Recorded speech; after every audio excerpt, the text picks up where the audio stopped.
Welcome to Indiana Sports Beat Radio. So for the thousands in attendance and the millions watching around the world.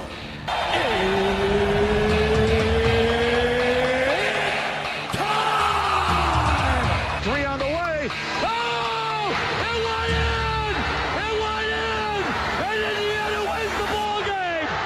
Know your role and shut your mouth, you jabroni! Float game for the win! Ayla's gone. Goodbye. Touchdown, Indy.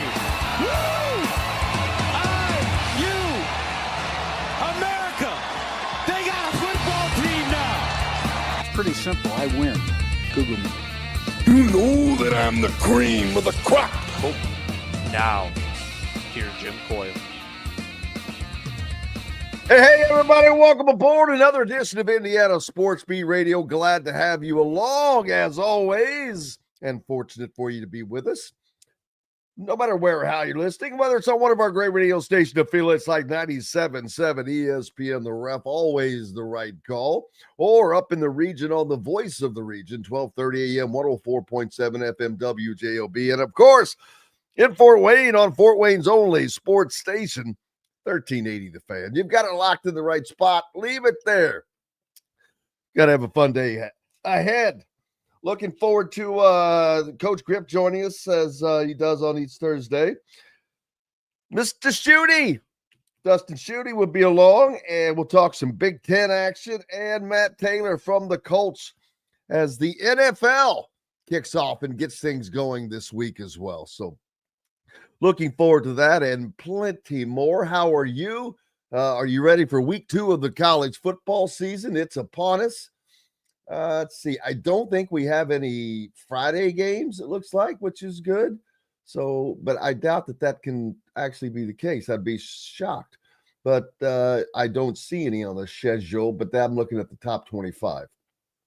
So if I quickly change that, not only is there a game on Friday night, James Madison at Louisville. Northwestern also playing, as well as Maryland getting the early game in this week, and Boise State coming off of a loss last week. But Northwestern, they're already 0-1. They're going to need to get a win in that books. How about that James Madison Louisville game? That looks to be a little tasty morsel. I think Louisville's favored by 13.5 when I saw that. So that'll be interesting. Contest to take on. But then Saturday, of course, we pick up, and we'll talk about plenty of those games with Illinois in action, Penn State in action, Texas back at it. The game to watch of interest for Indiana fans, Iowa at Iowa State. If Iowa wins that game, they become the ranked team, and that will give Indiana 3 consecutive ranked teams to play coming upon here. So, glad to have you. I saw some a big change, potential change for Penn State, as they have been a Nike school for quite some time, since the 90s, and it looks as if they are coming over to the Adidas family. On Three's Brett McMurphy first reported this past Tuesday that Penn State is in deep discussions to move from Nike to Adidas, and they're big deals. This is pending approval from the school's board of trustees. They have been with Nike back since 93 is when that one started. But not only is this big, it's potentially bigger than the one Tennessee signed that had a huge NIL component in it, which I would think that Indiana is one of the top Adidas schools, and the fact that they have I'm not going to put the football program on par with Penn State's, but they have what would be considered a successful football program at the moment, and basketball. That's not something that Penn State has. It's not something a lot of schools have. But the athletics director of Penn State, Pat Kraft, very familiar name. You should know him. Played football at Indiana. And so knocking that deal down, we'll see if it's bigger than the Tennessee deal, which was the Volunteers agreed in terms last August to a 10-year contract, which was the largest apparel deals in the history of college sports. Tennessee's deal includes a component that assures a chunk of the $100 million that they're getting over that period goes to NIL. So schools are just looking for all kinds of ways to fund that. You got to have the money. All about the money, baby. All about the I would not disagree with that. Brian says the University of Oregon is a subsidiary of the Nike Corporation. That's not too far off, to be honest with you. But they certainly get their goods from old Uncle Phil Knight. How's everybody else doing today? Looking forward to getting Coach on, and we'll talk some football. Mr. Schutte covering the Boilers. We'll talk about the Big Ten overall and the Big Ten's matchups this week. As a matter of fact, the Big Ten slate looks just like this. I mentioned that Northwestern and Maryland both playing on Friday. Maryland's looking good. I'm shocked. I've got to be honest with you. They lost their quarterback and their star running back, and they already look better than they did a year ago. So, hope today is a great day for Cheryl Sizemore. But yeah, the Maryland, surprising me. Michigan State looked good. Wisconsin, they looked okay. But those are two teams that are on Indiana's schedule that I didn't expect to look quite that good. Hell, they all look better than Indiana did. Not to say that they are. I'm just saying. Opening appearances. Speaking of Illinois, they traveled to Duke this week in a game that might sound easy. Yeah, not so fast, my friend. I think the Illini are getting points at Duke. Iowa State, I mentioned that. Indiana hosting Kennesaw State, of course. Minnesota, Northwestern State. Ohio State and Grambling. Oh my gosh. That's a beatdown. Oregon hosting Oklahoma State in what seems like an interesting matchup, especially after the comments from old man Gundy. Let's see what Oregon, how they respond. Rutgers and Miami of Ohio. Miami of Ohio was scrappy against Wisconsin last week, and Rutgers did not exactly look good. So it'll be interesting to see how that one turns out. Wisconsin taking on Middle Tennessee. Their backup quarterback will be at it as Billy Edwards Jr. injured in that game last week. So we'll see how he comes around. Nebraska's hosting Akron. USC, another team that looked really, really good. They put up 73 points. They're playing Georgia Southern out in Los Angeles. Michigan State hosting Boston College. That could be an interesting game. Purdue with Southern Illinois. Purdue can double their win total for the entire season last year with a win today, this weekend. UCLA goes on the road to Las Vegas to take on UNLV. And Washington is hosting UC Davis. That's the Big Ten slate for you. Hope, I have not been watching Paul Feinbaum. It'd be interesting to see what he's got to say. I feel bad for our friend Kalen DeBoer. Man, the heat is starting to come on probably, but he has got a gigantic buyout. Gigantic. And I just don't know that that could happen. So we'll have to wait and see. Hope not that I hope that doesn't come to fruition. Little surprised that they did not look better than they did in their opening game. So lots going on, man. And it's early and often. It's only week 2, but things start to happen. Perceptions start to envelop in your head.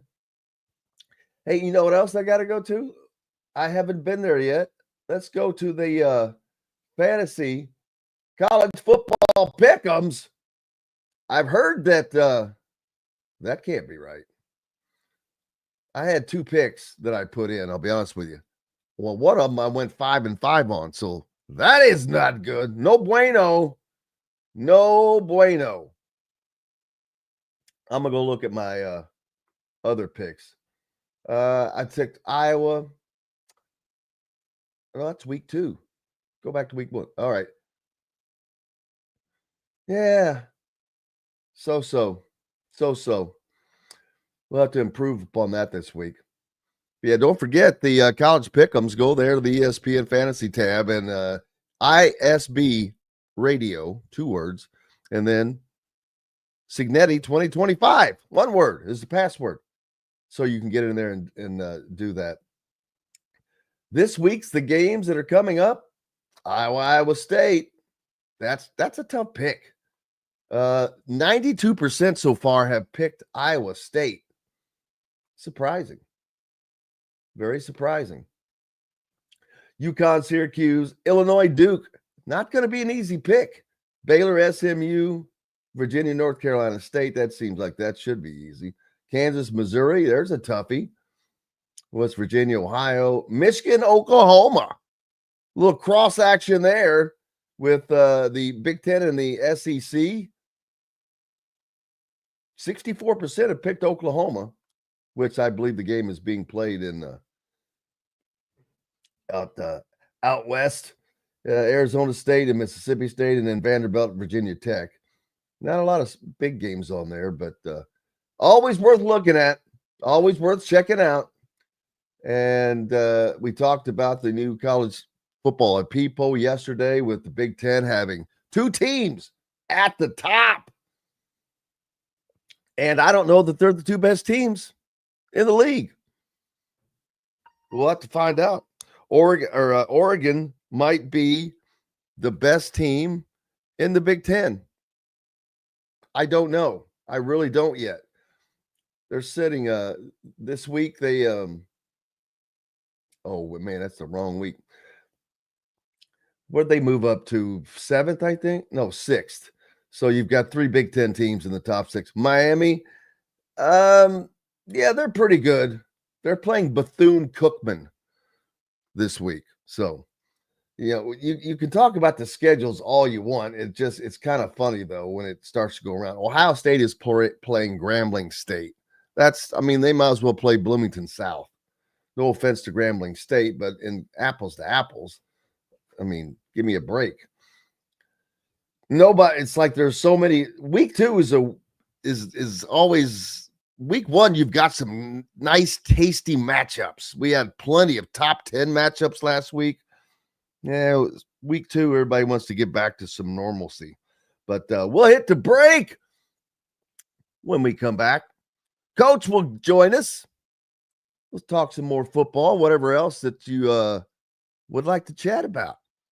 We've got plenty coming at you. Here at Indiana Sports Beat Radio, right after these messages. Andy Moore Honda is Bloomington's #1 Honda dealer for a reason. Buy a new Honda and get a 3-month break from car payments. That's right, no payments for 90 days. That includes the all-new, all-electric Honda Prologue, and you get it for just 0.9% financing. Or the 2024 Honda Ridgeline Black Edition or the Honda Accord LX, both for just 1.9% financing.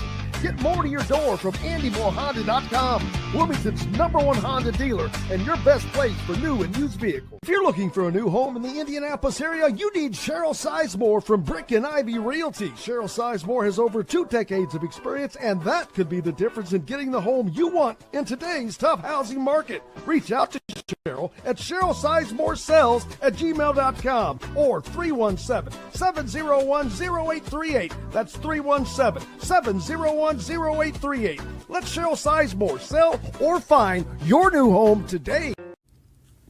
Huddle up, football fans. Tailgate season is here, and nobody gets you ready for game day like Academy Sports and Outdoors. Swing by your local Academy store or shop online at academy.com to find everything you need, from grills to jerseys and more. Be a watch party legend with gear from top brands like Nike and Under Armour, all at unbeatable prices every day. With 8 Academy stores across Indiana, including our Bloomington location, fun can't lose, and neither can you. Gear up today at Academy Sports and Outdoors. Welcome back. Indiana Sports Beat Radio on this What is today? Thursday. I almost lost the days, man. Coach Griff joining us now. How you doing, man? Boy, we've got, once again, your mic is not up to snuff today. But you keep talking, and I'll let you know when the volume's coming through. But glad to have you, and glad to have everybody on this Thursday, as always, as we're heading into the week 2 of the college football season. And I'm back. There you go. You're with us, man. You're with us. For some reason, faceless voice of the voiceless face. What I was saying, as you can tell, I'm almost lost the day too myself. It's old age, man. Old age. Much. Man, how rough is it for Kalen DeBoer right now down in Tuscaloosa, Alabama? Well, that's what big money gets you. If you don't win, you're going to be the subject of many talk shows and everything else in between. And, this all started a year ago, when he was struggling, and they didn't finish out the bowl season right. They got beat by Michigan.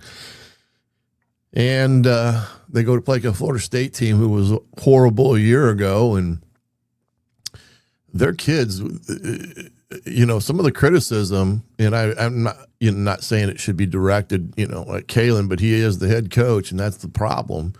Or that's the, when you're the king, you're going to get your fingers pointed at you quite frequently if you lose. But their kids, they look lethargic. I mean, almost as they were going through the motions in that ball game against Florida State. So I hope there's not a deep-rooted problem there, that's under the surface that is leading to this poor production. But this is what they did last year, when they played Vanderbilt and when they played some other teams. They did not play to the level that you would anticipate an Alabama team with 5-star recruits running around all over the place. They played lethargically. They didn't play, they weren't giving out effort and things like that. So, his time there is probably, marked. They're already talking about what his buyout is. That's never a good sign.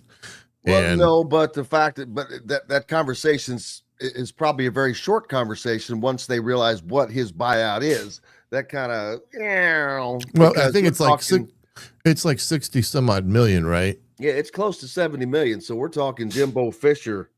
Well, the thing they said, though, that's equal payments until by the end of the year or something to that effect of 31 or 21 or 31. Yeah, 2031 is how that's structured. So it's one of those things where it's a monthly payment deal of that 60 million.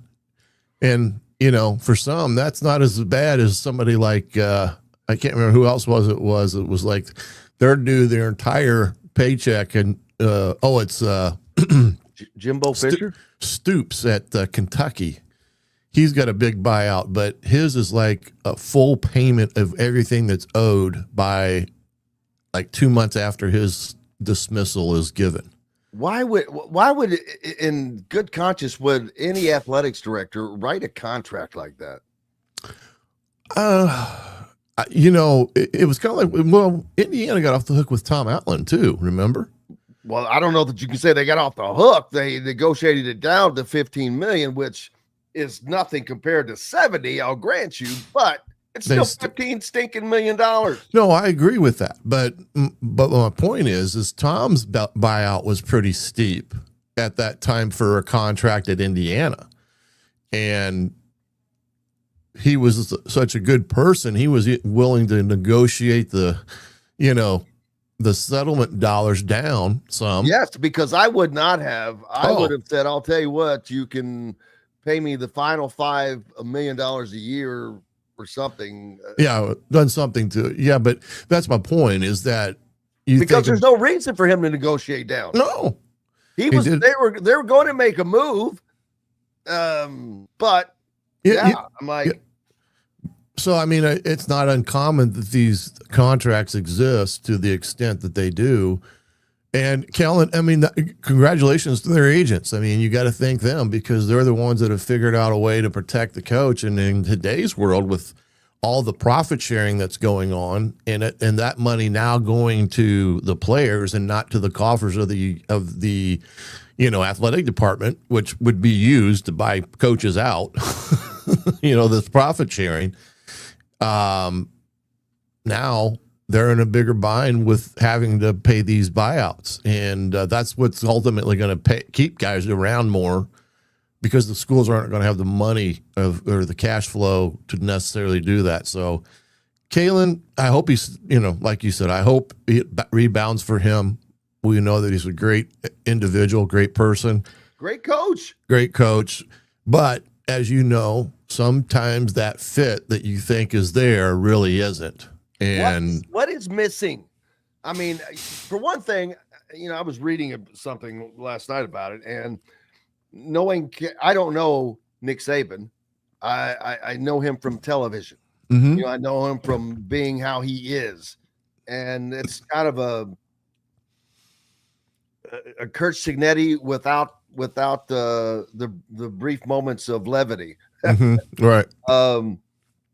But Kalen DeBoer is not like that. Kalen DeBoer is a super nice individual, a relatively easygoing guy. I'm not saying he can't get pissed, but it's a very different demeanor, and I wonder if that has something to do with what's going on, because there's definitely a change. Now, the first season, I get it. He didn't have his quarterback, didn't have his style, and he plays a much more electric style of football than what Alabama is used to. But it has not clicked yet. Yeah. Like I said, sometimes you think because the coaches, has A, B, C, and D, the reality of it is the fit is not what you would hoped it to be. And I do think there's a potential that's part of it. Kalen had no Southern school experience, SEC experience. All his coaching days had been in the North. Someone pointed that out, that I was reading in that very article, that he needs to understand how to coach Southern players. Mm-hmm.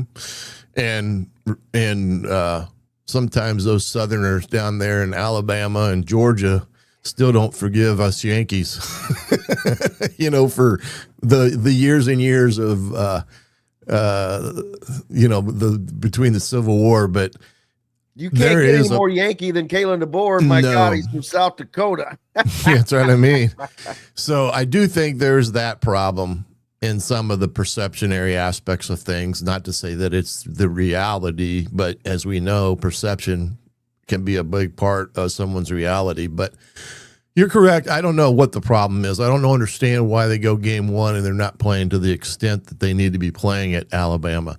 I think Kane Womack struggled with the defense there as well over time. They had the debacle at Vanderbilt where they gave up all those points, couldn't get off the field on third down, didn't matter.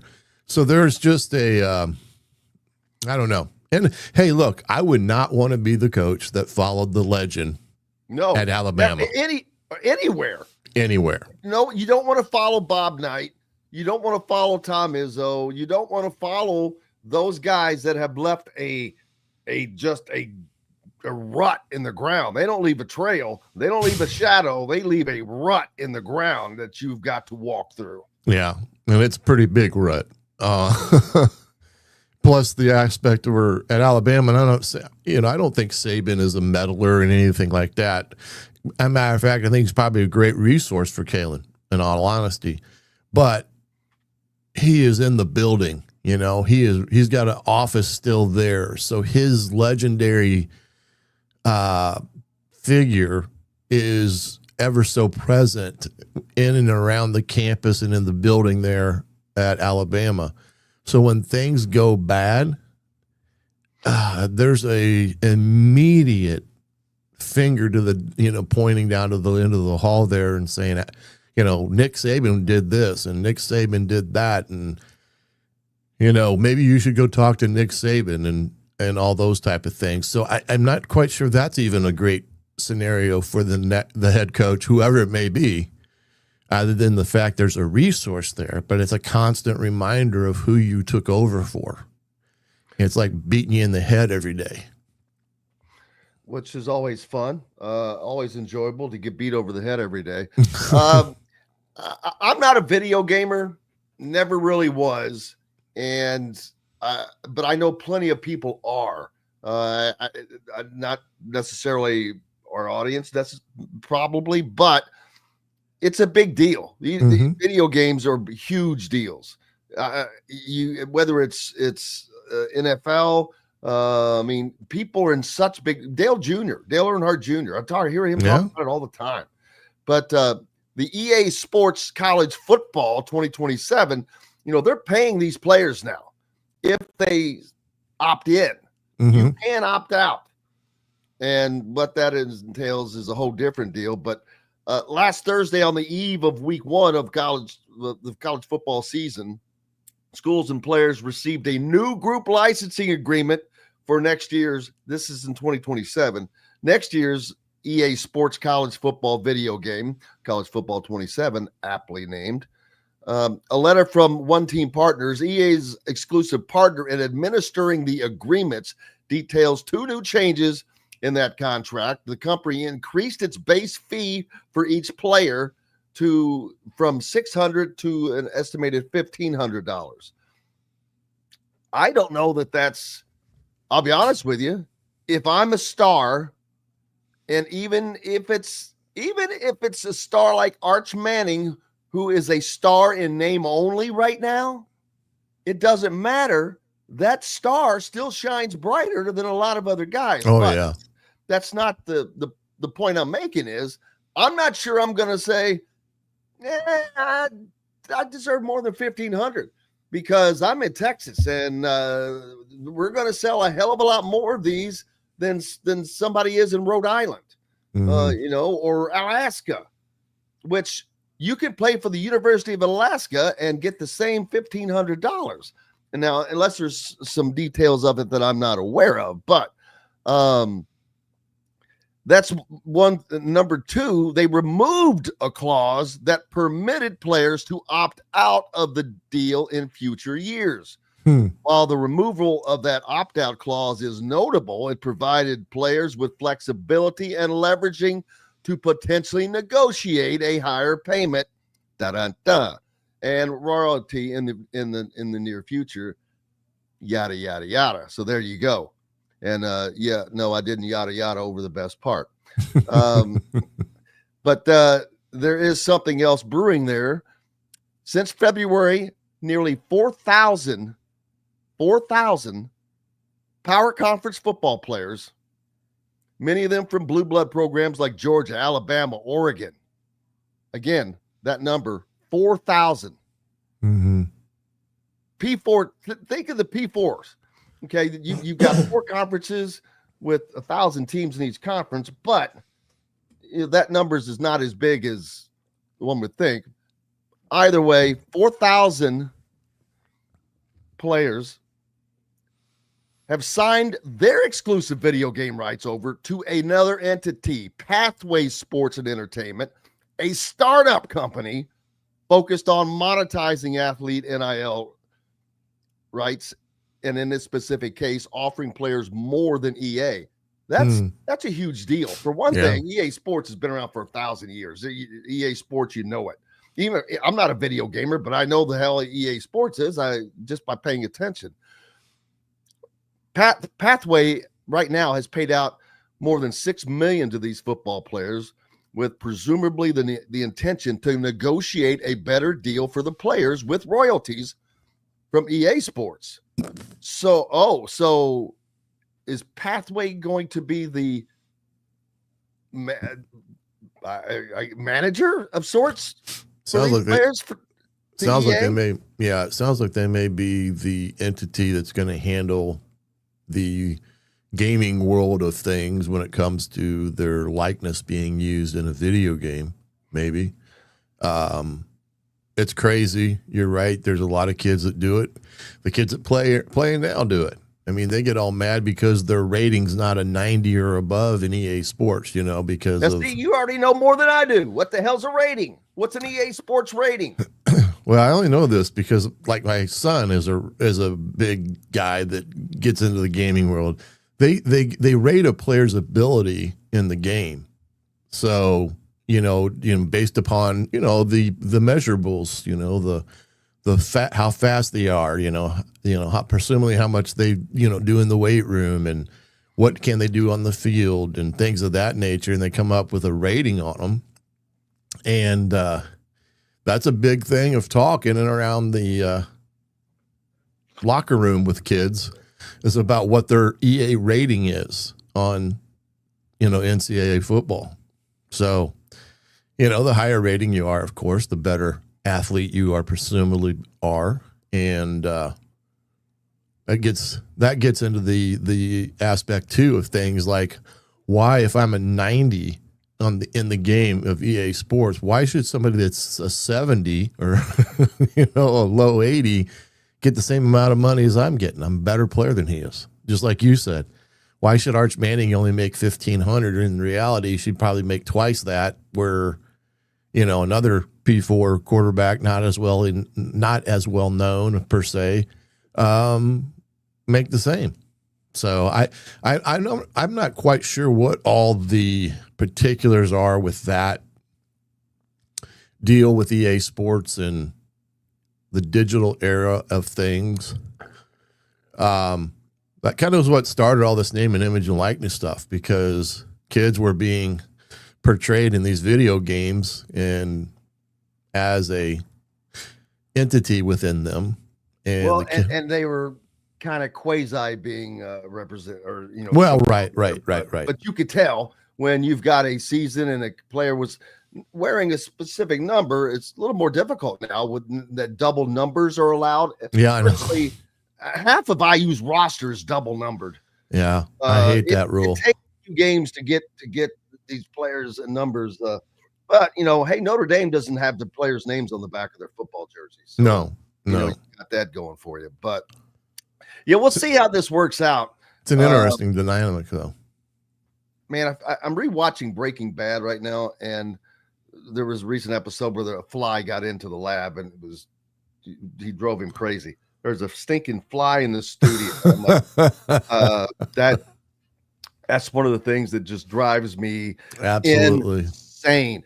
But EA Sports, the college football game had been dormant for a decade. Dormant. And it was, I think, was probably because of the litigation, of these issues. Mm-hmm. So, and you know what? For the people that are, up in arms about these players, why? Here's what I say. Are they fortunate to make this kind of crazy ass money? Yeah. But guess what? They are the show. Yeah. They are what you tune in to watch every time. Football, basketball, doesn't matter. You're not tuning in to watch the commercials. You're not tuning in to watch the coach. Right. You're tuning in to watch players on the teams who put the product on the floor. They were the only ones that were not getting paid. Everybody else was getting paid. Right. Speaking of getting it paid, if anybody hits the Powerball, I want a verbal agreement from each and every one of you. If any of you win the Powerball, just $2 million. How about that? Well, I'll take $1 million, but how about just $2 million? You wouldn't even notice it. You literally would not. Can you imagine having so much money that you could just poof $2 million and you wouldn't even notice it? Yeah. Did anybody win the Powerball? Is it over $1 billion now? It's like 1.1 million. Well, the drawing last night supposedly was 1.1 million, which meant the take home, if you took the cash out, billion. Yeah. If you took the cash option payment wise, it would have been 367 million. What? After taxes. Now, see, I don't want to sound like I would scoff at $300 and something million, but when it's 1.2 billion. What's that spread out over? 20 if you take the payout? If you take the payout, that's in your pocket today. You know, they give you. No, I meant what's the if you take the long-term payout? The annuity, you get the full amount of 1.3 billion, but it's broken into equal payments over 20 years or 30 years or something like that. But when it gets up that high, you may want to consider that because I think you'd be credited as being worth 1.2 billion. You would be a billionaire. Yeah, right. You'd have that distinction because you could actually say, "Oh, I'm a billionaire." But the thing about the annuity, I guess, too, is I don't think I'd have to look into it and why people take the cash option as opposed to the annuity. Well, because you can get the money now, and if you got 360 million, well, in 1 year, what is that 360 million going to be worth? It's going to grow and grow. You can grow that money faster than people. If you were, let's say in 5 years, let's say you've got that today. 5 years from now, that 360 or 70 million dollars is going to be worth close to a billion more than what you will have on hand after the 5 years of getting annuities. Yeah, right. Probably. I mean, the smart thing to do with that is you put that in the bank and you live off the interest, but that's not what happens. Though, if you were to pass away, what happens? There you go. Well, that's what I was saying. There you go. Gritty's already ahead of the fact. Yeah. Maybe if you're in your 20s and won it, maybe that's the way to go.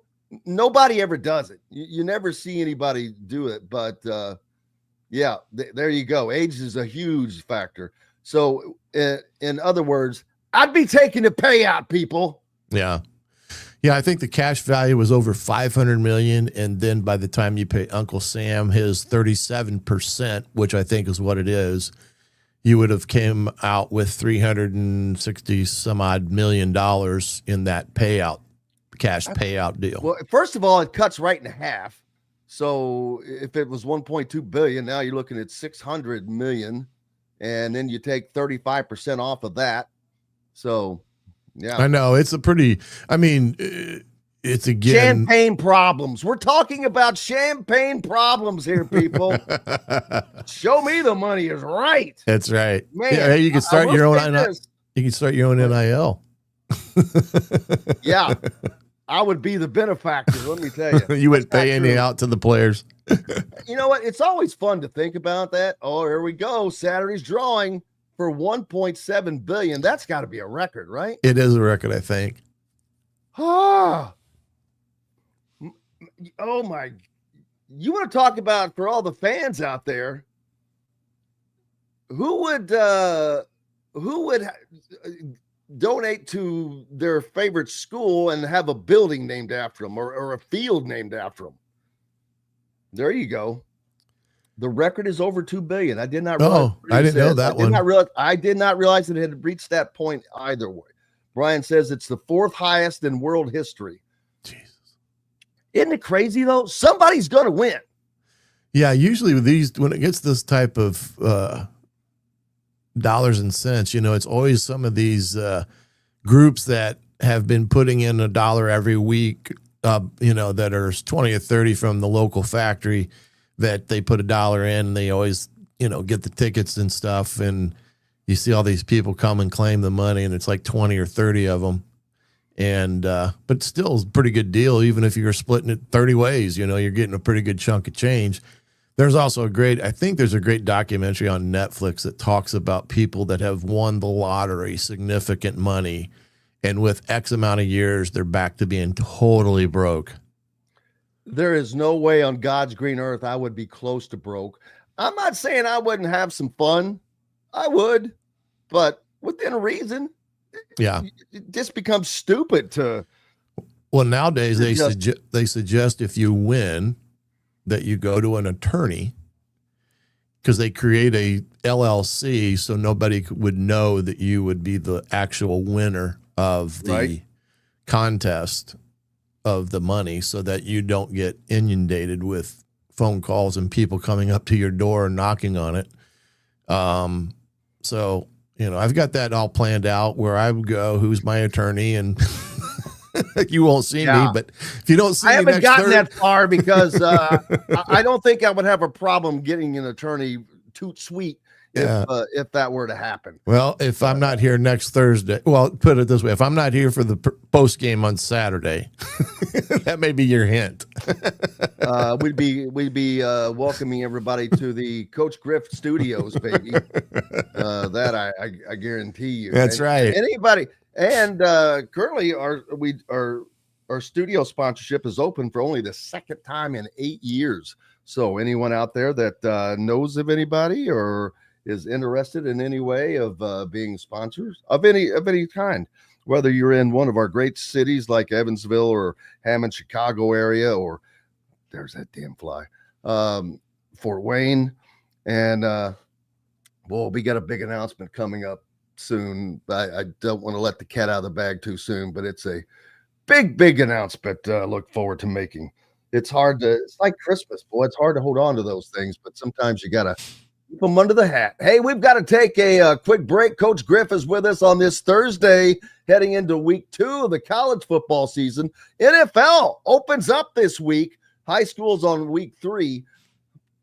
We'll talk about all that and more when we return to Indiana Sports Beat Radio with Jim Coyle and Coach Griff right after these messages. Know a team or group needing a fundraiser? Boost Fundraising raises more money faster and offers the most unique and user-friendly online fundraiser in the nation. Your team receives personalized fundraising pages for each team member. Free team-branded promo gifts shipped to each donor. Boost Fundraising does it all. Sports teams, marching bands, charity causes, and community groups. Go to boostfundraising.com and be sure to enter the promo code COYLE, that's COYLE, to receive a discounted fundraiser.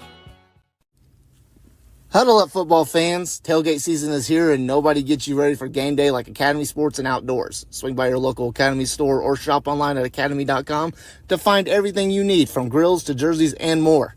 Be a watch party legend with gear from top brands like Nike and Under Armour, all at unbeatable prices every day. With 8 Academy stores across Indiana, including our Bloomington location, fun can't lose, and neither can you. Gear up today at Academy Sports and Outdoors. Welcome back, Indiana Sports Beat Radio on this Thursday as we head into close enough to the weekends. Great, because we had a short week. Always love the short weeks. It gets here. We were talking before we hit the break, talking about winning that lotto, man. That would just be awesome. Ooh, Terry asking me, would I still do the show?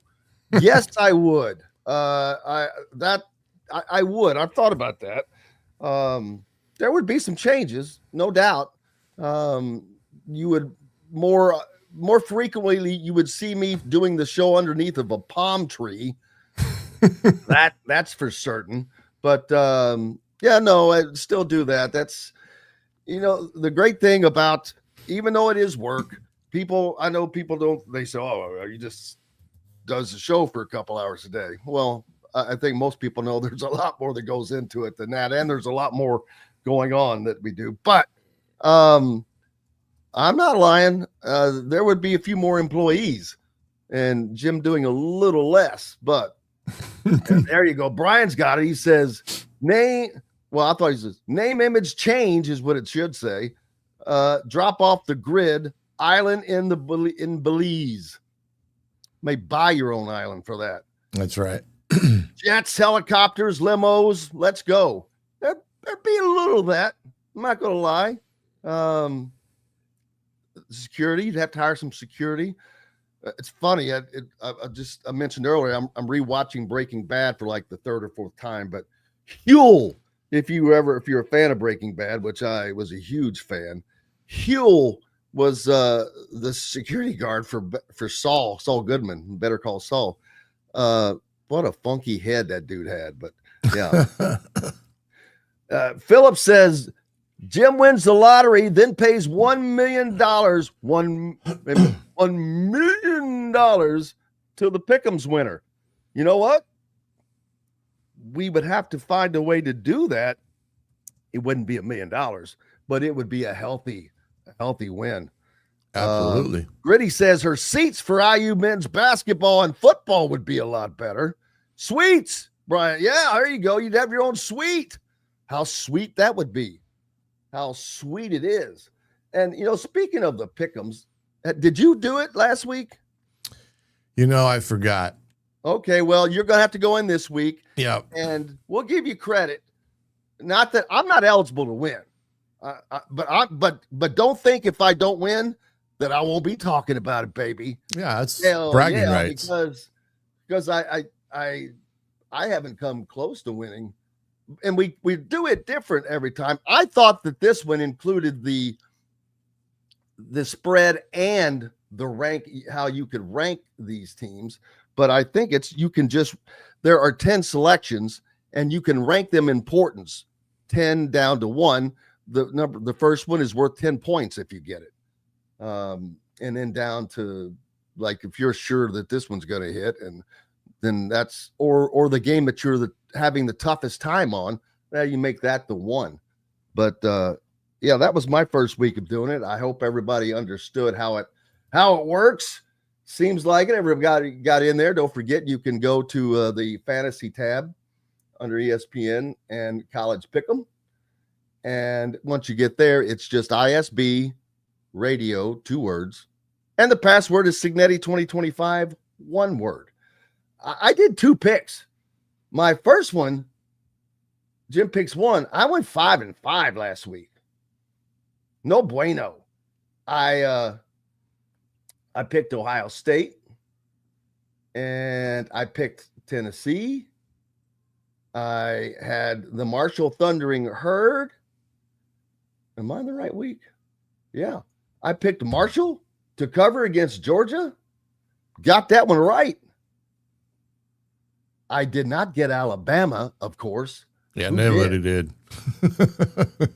I also did not get Virginia. Coastal Carolina, although they were the heavier pick, got blitzed by the team that Indiana canceled a series with, Virginia, 48-7. Oh, wow. Coastal Carolina, not to say they're not a quality. But they are. They've become a decent program. They are a really good program, and they've kind of ascended to the D1 status from when they started the program. And so that, that doesn't surprise me that they won the game. It does surprise me how much they won the game. Oh yeah, that's a lot of points. When you could put that kind of points on the board, A, you're not making mistakes. B, your offense must be running pretty fluidly. Now could be some defensive scores on there. Who knows what happens there? But you put those kind of points on the board, you can tell that your offense is kind of probably where it should be, at least in a matter of speaking. And I look at games like that Michigan State had. I was like, ooh, Purdue, 31-0 over Ball State. I'm like, okay, that's not the Purdue we saw last year. And then you look at Indiana, and you're like, wow, they didn't do much offensively, and just more missed opportunities than anything. It's going to be interesting this week, but we'll get to that in a little bit. It's interesting because you said Virginia lost last week to Coastal Carolina. No, they won. Oh, Virginia won. I didn't pick Virginia. I picked Coastal Carolina. Virginia won. I got you. 62% of the people did pick them. They got 12.5 points, and I'm thinking, yeah, it's Virginia. Virginia put 48 points up on the Chanticleers. So yeah, they play NC State this week, so that'll be a good game to get an idea of how good they are this year. Another game I lost was Clemson at LSU, or LSU at Clemson. I took Clemson, gave up 2.5, and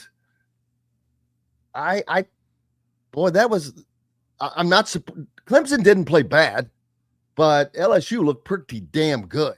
When you can go on the road in that environment, night game, and win one of those old-fashioned slobber knocker games, good showing. Another team I got wrong, UCLA. Oh, yeah. That was a disappointment from all around, and they're already on them out there in the great state of California.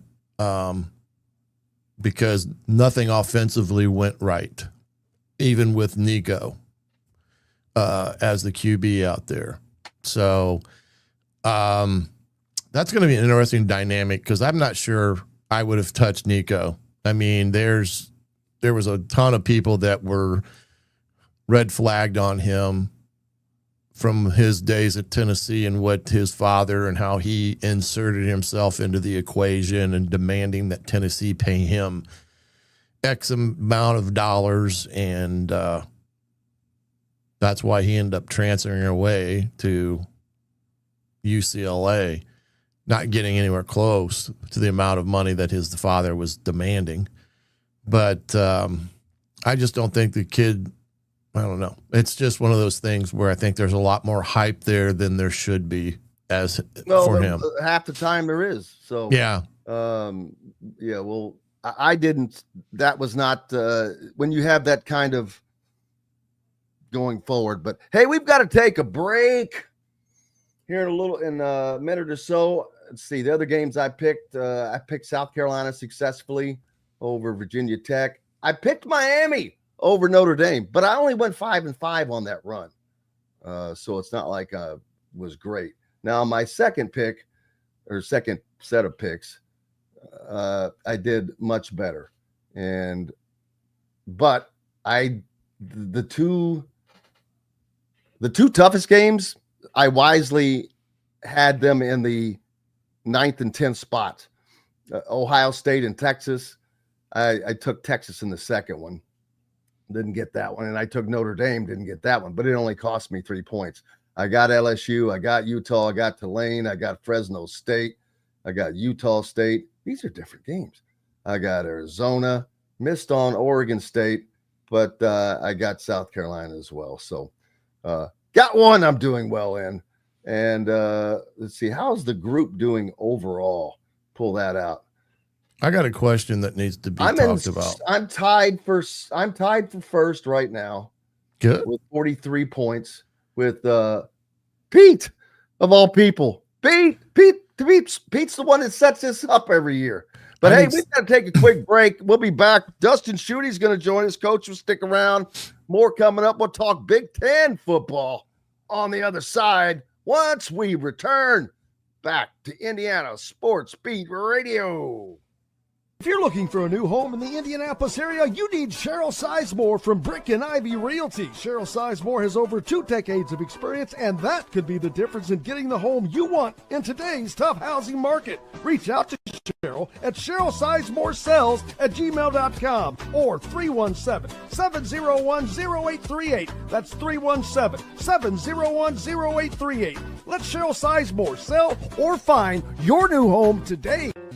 When it comes to apparel and promotions, Freethink has you covered, literally, whether it's 24 or 200 shirts for sports leagues, businesses, or groups. Freethink Apparel and Promotions can also create your very own merchandising store.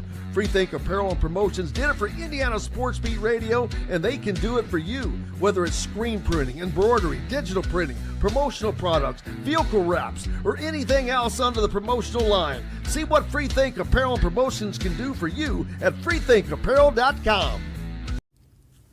Huddle up, football fans. Tailgate season is here, and nobody gets you ready for game day like Academy Sports and Outdoors. Swing by your local Academy store or shop online at academy.com to find everything you need, from grills to jerseys and more. Be a watch party legend with gear from top brands like Nike and Under Armour, all at unbeatable prices every day. With 8 Academy stores across Indiana, including our Bloomington location, fun can't lose, and neither can you. Gear up today at Academy Sports and Outdoors. Welcome back, Indiana Sports Beat Radio on this Thursday. Glad to have you along as we head into week 2 of the college football season. Dustin Schutte joining us now. And man, you had to be probably a little surprised with the performance of the Boilermakers and Barry Odom. I know I was. Yeah, I mean, that was what you wanted to see out of this Purdue team, I think. A team that struggled a year ago. Yeah, you had to have – I looked at not to cut you off there, but I'm like, I look at like Indiana. They didn't look as good as Purdue did, and lots of other teams. But we'll talk about the growth this week. But yeah, Purdue, man, Barry Odom must have waved that wand a little bit in the offseason.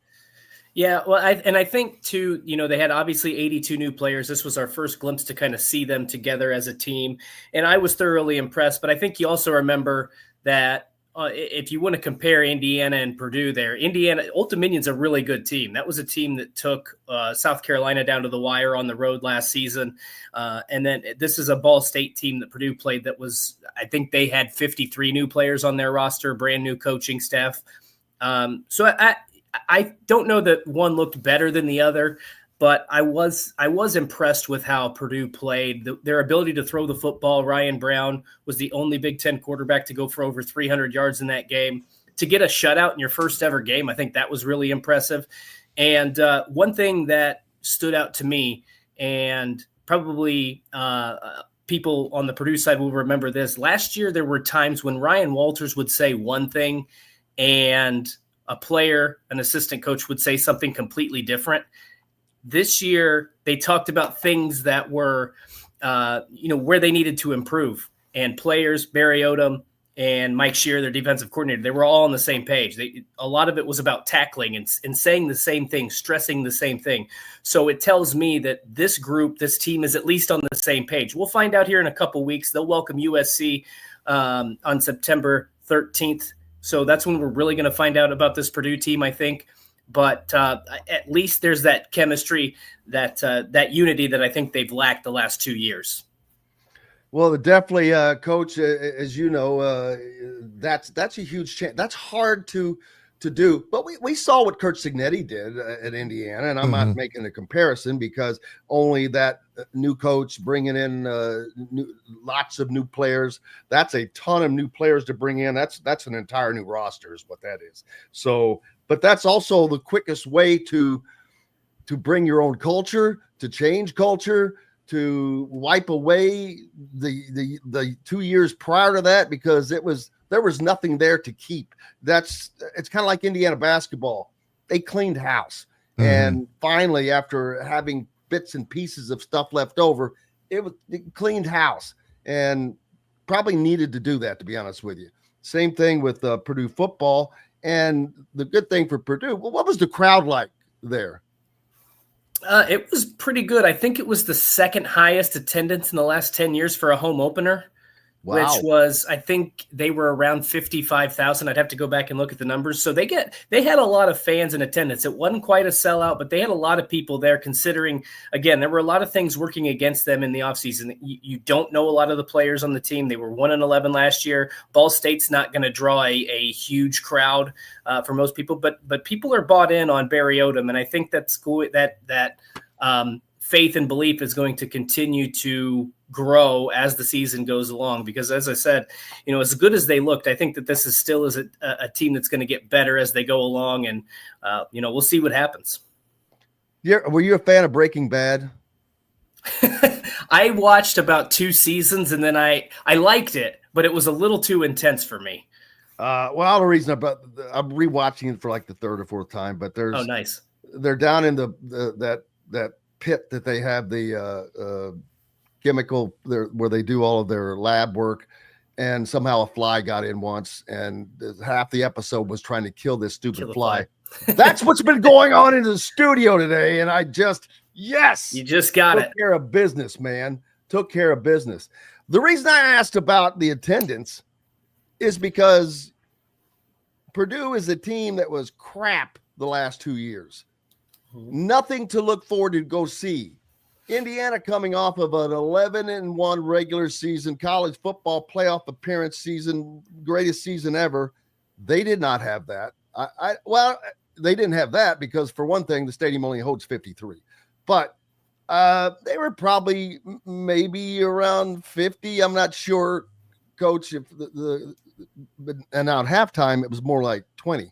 But yeah, Indiana fans are still not accustomed to being football fans, where Purdue fans kind of had that because they had just recently under Jeff Brom beating Ohio State up there and all the big things that happened. So they've got that going still. So it's probably a little easier to sell. I don't know why. Now the Illinois Indiana game's already sold out, of course, but the game coming up with Indiana State in 2 weeks, that's on a Friday. I really wonder how bad that's going to look from an attendance standpoint. And I'm going to ask a question here because I'd like to get your guys' take because you're obviously closer to it. His comment about Groundhog Day and fans leaving at halftime, do you read too much into that? Or is that just I don't follow it close enough to know if that was a shot, if he was upset with that, or if that was he's always upset with it. He is, because he wants, like every coach wants, he wants his stadium to be rocking, and he wants the fans to be there through the good and the bad. And I get that, because if you look around the country in the third quarter, even on a lot of blowout games, fans are still in the stands. Mm-hmm. And at Indiana, it's been this tradition. You show up, you tailgate, you go to the game, you straggle in a little late, halftime comes, you go back out to the tailgate lots.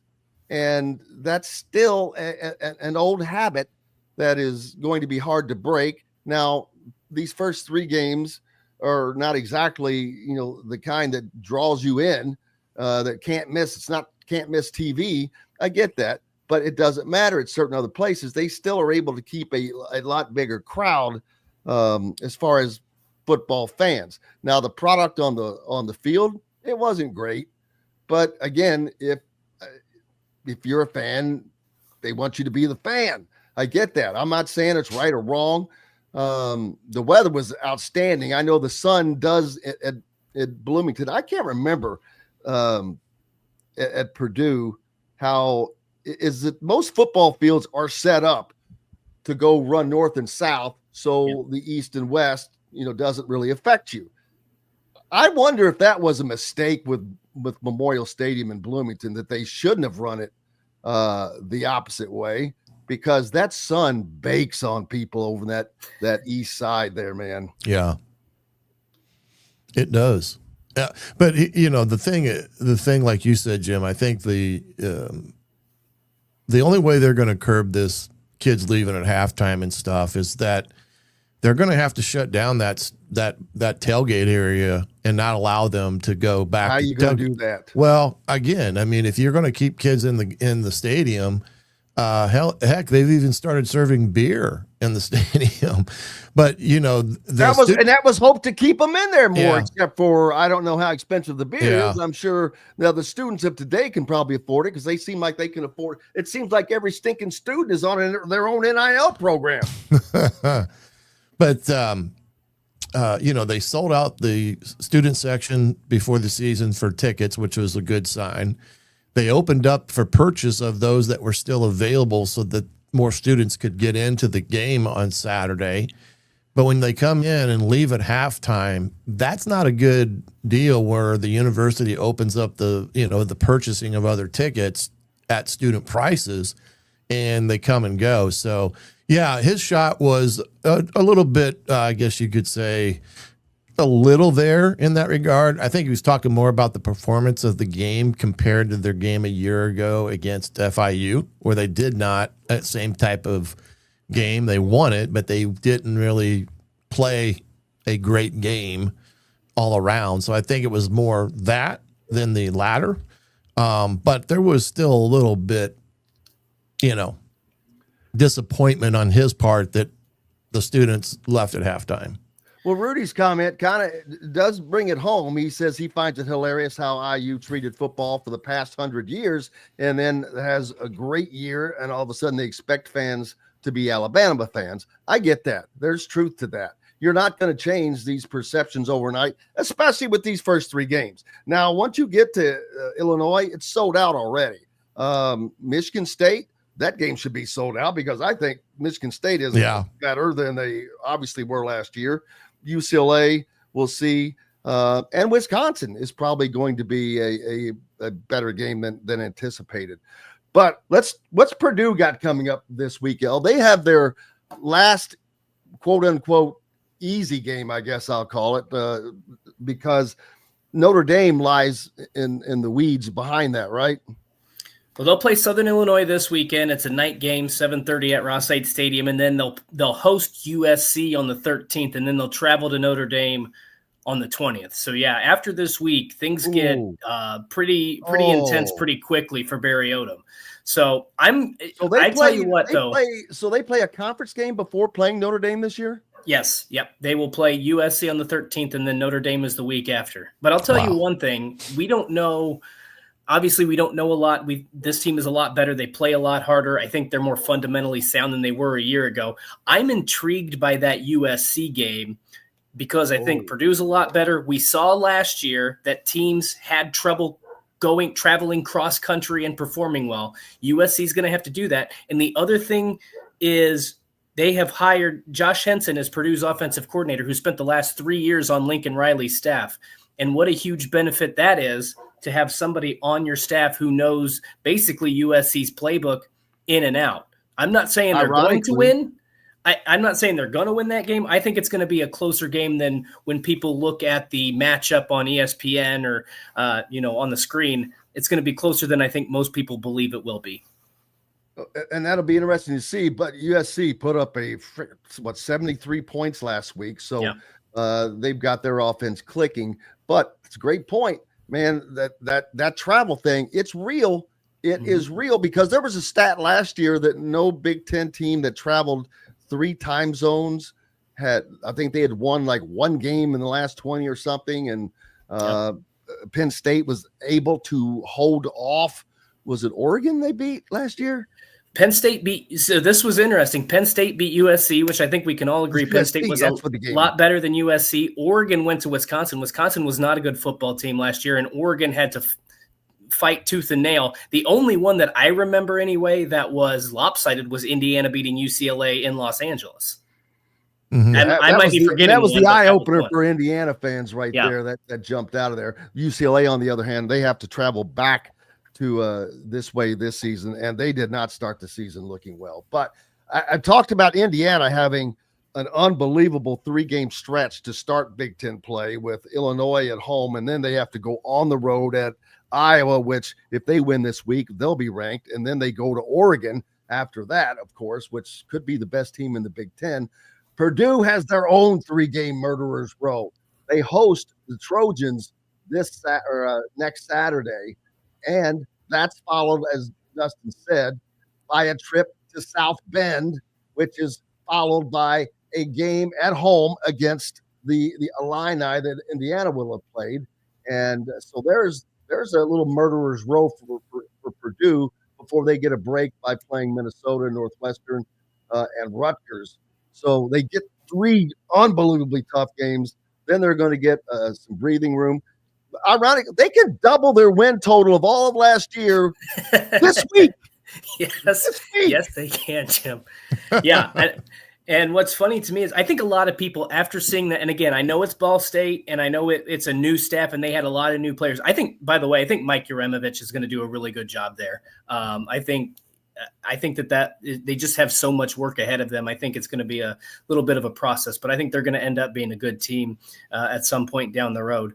But I think the thing you're encouraged about if you're Purdue, you look at that schedule and all of a sudden Minnesota looks like a winnable game. Rutgers, Northwestern, those look like winnable games. So all of a sudden you look, assuming you're going to beat Southern Illinois this week, 5 wins is not out of the question. And a lot of people I just wrote down 4 and 8. Yeah. I think, and a lot of people coming into the season would say 4 and 8. That's a big step with the schedule, with the way things went last year. So many new faces. That's a good step in the right direction.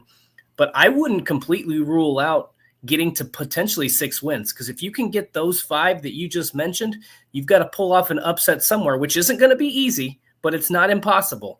So we'll see how this goes. But I think I'm more confident in Purdue getting to 5 wins now than I was at the start of the season. I thought 4 and 8 was probably the ceiling, but I'm more confident they can get to 5, and maybe they're playing for bowl eligibility on that Old Oaken Bucket Friday after Thanksgiving.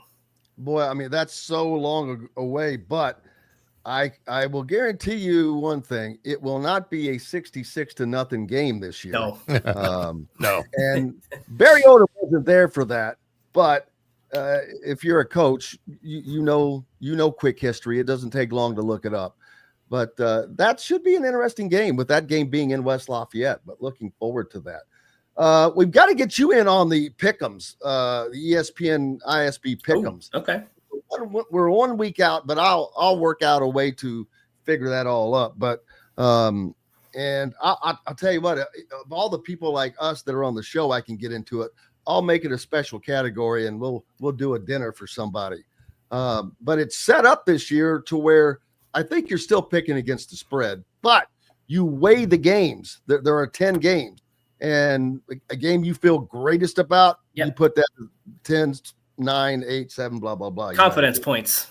There you go. So we'll have to get you in on that. It's just ISB Radio is the group, and the password is Signetti 2025, one word.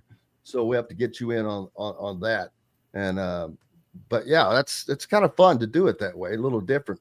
And we go into week 2, not a ton of big time games as like there were last week, which to me, there's no way I would as a coach would want to have my game 1 being against Texas or being against Miami or being against, and some of those teams look good, but then you looked at Indiana, they looked okay.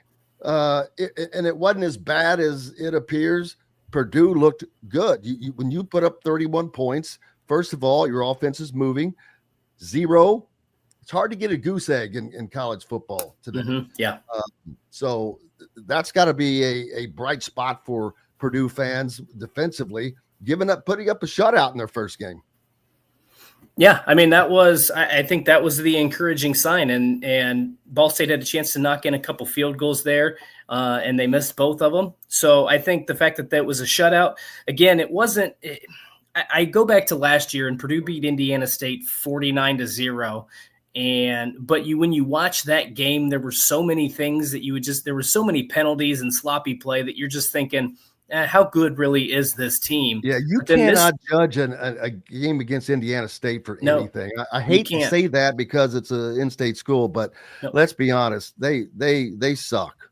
Yeah, they were not good a year ago, but I think this team, looked a lot better. Again, there were some things that they need to work on, but only 3 penalties. They didn't have any turnovers. I think there's a lot of positives that you take away when you just look at and I think the encouraging sign too is after in the post game, they said, we got a lot of things to work on, but it's simple fixes. There's some fundamental things. It's not leaning for tackles, not lunging for tackles. We had great angles, but we got to take another step or 2 towards the football. There were just a lot of positives. And so I'm looking forward to seeing what they do this weekend. This is a Southern Illinois team that, again, Purdue's going to have more talent. They should win this game rather easily, but this is a pesky Southern Illinois team that a few years ago beat Northwestern on the road. They have 3 or 4 FBS wins under Nick Hill, their current coach, and they're going to come in and fight. So it's just because it's an FCS team doesn't mean you can't strap up your helmet here. You got to come out ready to play, but I'm interested to see how much the defense improved on its tackling and what the offensive philosophy is going to look like. I would assume they're going to try to establish the run a little bit more than they did last week against Ball State, but we'll see. Maybe Josh Henson's bringing back that aerial attack and channeling that old Joe Tiller mentality. Isn't it amazing that you go from having a coach that was a defensive specialist and boom, they're already better under a known coach. Yeah, Purdue did what a lot of Indiana's done it 1,000 times. They hired the wrong guy. Right. Just simply hired the wrong guy and at the wrong time. I mean, with all the change that continues to go on in college football. But go ahead. I just want to say the biggest difference has been when you can tell in practice, and this is no fault of Ryan Walters, but you can tell the difference between Barry Odom, who has been a head coach for 6-7 years before, and Ryan Walters, who had never been a head coach. The difference in practice structure and level of intensity and just the understanding of what needs to go on it has been night and day. And again, I think Purdue's just there's a lot of jobs that are really difficult. It's just not a job for a first-time head coach. And I think obviously Mike Babinski learned that lesson and found a good one with Barry Odom. No Big Ten job is for a first-time head coach. Ryan Day made it look pretty I don't want to say easy, but you know what I mean. If you are on that staff and you have all the talent, it makes it a little bit easier. It's still high pressure. People are still last year wanted to run him out of town after they lost to Michigan. You're right. There are no easy Big Ten jobs, but there are certain jobs that make it a little bit easier. Here's a question Dustin, for where you. do the people find you? You can find me at Schutte Dustin on X, and you can find my stuff si.com/college/Purdue. And if you're around in about 20 minutes, we'll get you back on and do some Big Ten picks if you're around. I'll be around. All right. Well, just leave your deal up and open, and we'll take you out of the studio for right now. And we've got to get to Matt Taylor with the Colts coming on this weekend. But we'll bring Dustin back in the final segment, and we'll talk. We'll pick some games for the weekend in the Big Ten. We've got lots more coming up with Coach and myself. Matt Taylor joins us next, right after these messages from Indiana Sports Beat Radio. Andy Moore Honda. Know a team or group needing a fundraiser? Know a team or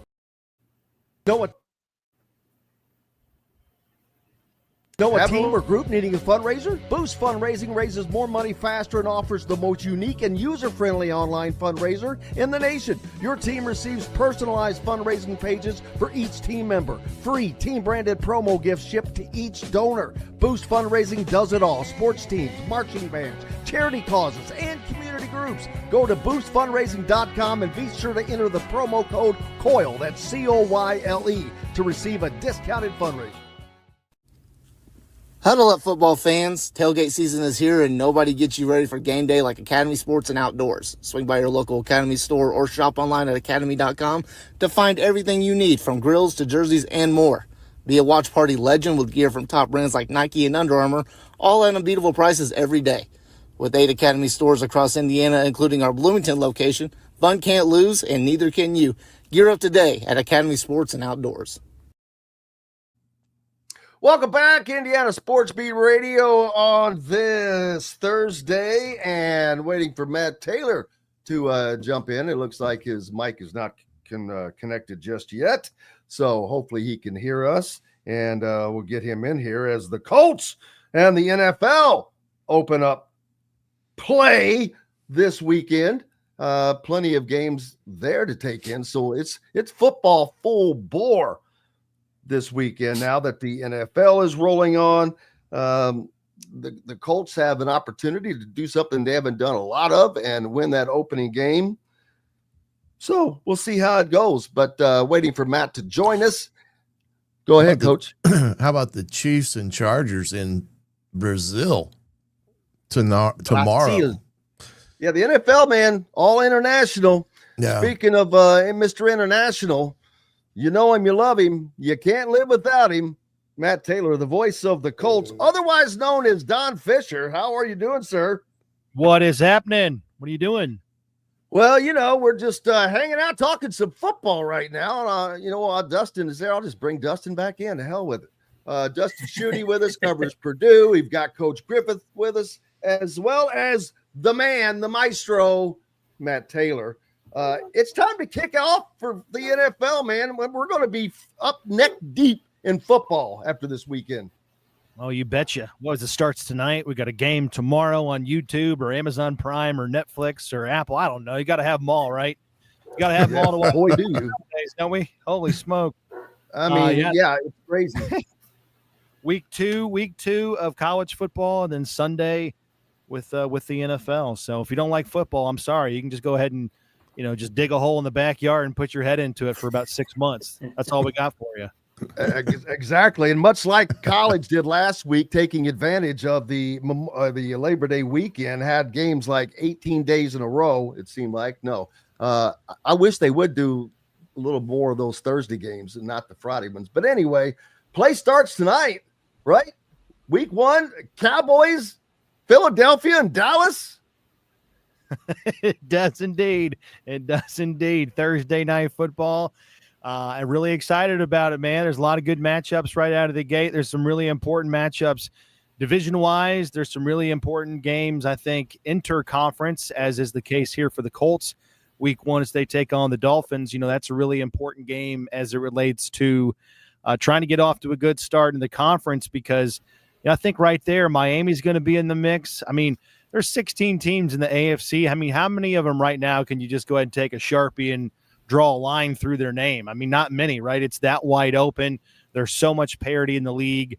And there's certainly a lot of expectations within the Dolphins this year. There's a lot of expectations for the Broncos, who the Colts play in week number 2. So long story short, these are, even though they are early season matchups, they have a lot of weight about them because of what you're forecasting towards the end of the season, these teams being in the hunt for a playoff spot.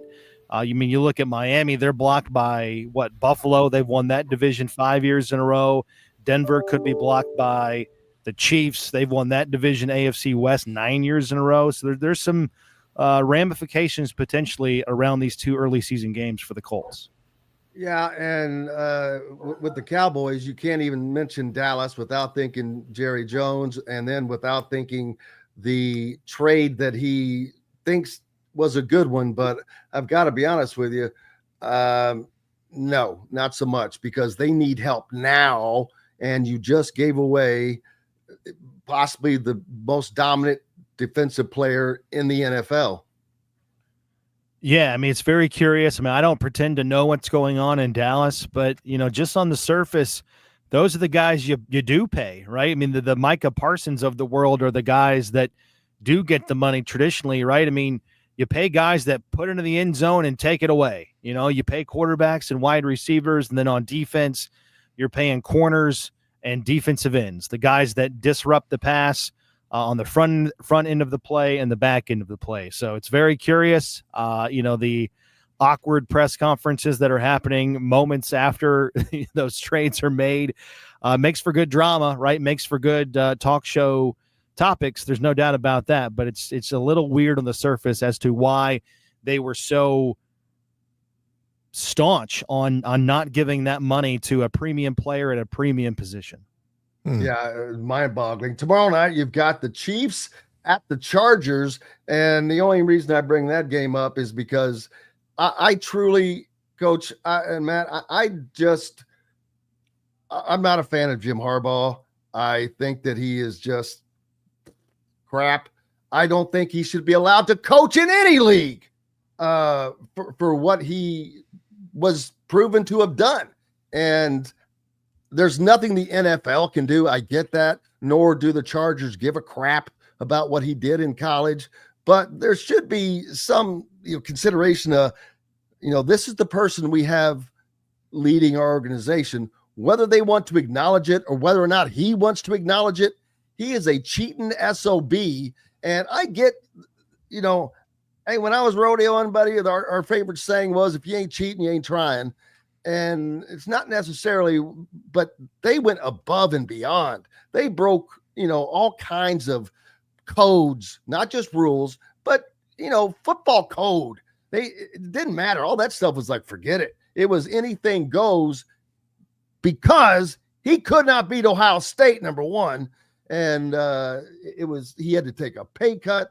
So I think I'm surprised the NFL didn't address it in some manner. What do you think, Coach? I'm going to leave that one for you, brother. Yeah, I just think there are some things there that I do think should have carried over in the NFL, just because we look at it as a true coaching body and not, drawing it out as an NFL coach, NCAA coach, or high school coach, however you want to look at it. But I just think that it would have been good by the NFL to work with the NCAA on that, so it showed at least some type of continuity within the ranks. And, he just kind of escaped out of Dodge to get away from all that with the Chargers. And not to say that he would have done it either way, but it just gave it a bad look all the way around, especially in the NFL ranks, that a guy that had done something in the cheating realm was welcomed in the NFL with no penalties for what had transpired at his previous place. So, I mean, It's just, I just didn't think it was a great look at all for the NFL. And that's all Matt's got to say about that, as he's in a unique position, and I get that. Notice how swiftly coach, though, right? We can all agree on that. Hell of a football. Absolutely, absolutely. And if you want to be honest, look at who is the most successful coach in the history of the NFL? Bill Belichick. How many freaking cheating scandals did he have in the NFL? So at least one. Yeah, one. I'll answer that one for Matt. See, I'm a good wingman for Matt. I'm surprised that one wasn't on a video stream that his girlfriend put out. But Indianapolis, the Dolphins, they're opening up at home, and man, Matt, the Shoe has had a little issue with opening games. Not that other people do, but it just seemed like it's gotten to the point where it's kind of weird. Man, I am so glad you brought this up, because I was looking at something the other day. I was kind of geeking out. You're right. I mean, the Colts haven't won on opening day since 2013, and you can look at all these different, you can kind of, put it in, you can look at it, so many different ways. You can look at it in jest. You can say, all right, well, Shane Steichen was an entry level, a coaching assistant with the Browns in 2013. Jonathan Taylor was in 9th grade. Daniel Jones was a junior in high school. And, you can talk about all of these things. And, there's exactly 0 players on the team then, compared to now that, last won a regular season opening game for the Colts. So I think the odds of them not winning, because there's a tie in there as well, right? The 2022 game was a tie against the Texans on opening day, but the odds of them not being able to win at least one of their last 11 tries on opening day is like 1 out of 1,100, and yet they've been able to pull it off. And it's kind of depressing in that sense, but literally none of that matters on Sunday as they try to get off to a good start this year. And I think they've got a really good opportunity because, I think Miami, like we talked about, they are in the mix to, on paper, be a playoff team this year, but they're not unbeatable. They certainly don't have, they're not without their warts. They're going to be starting 3 different offensive linemen up front. They're kind of banged up going into the season. Tua Tagovailoa is going to play. I think that's the biggest difference as it relates to last year's meeting with the Dolphins, where the Colts won 16-10. Tua didn't play in that game, and Tua statistically is one of the best quarterbacks in the game. I mean, in each of the last 3 years in order, he's led the NFL in passer rating, passing yards, and completion percentage. Last year he was at 72%. So he's very much an in-rhythm, quick game quarterback, complete the easy throws that keeps you on schedule down and distance-wise.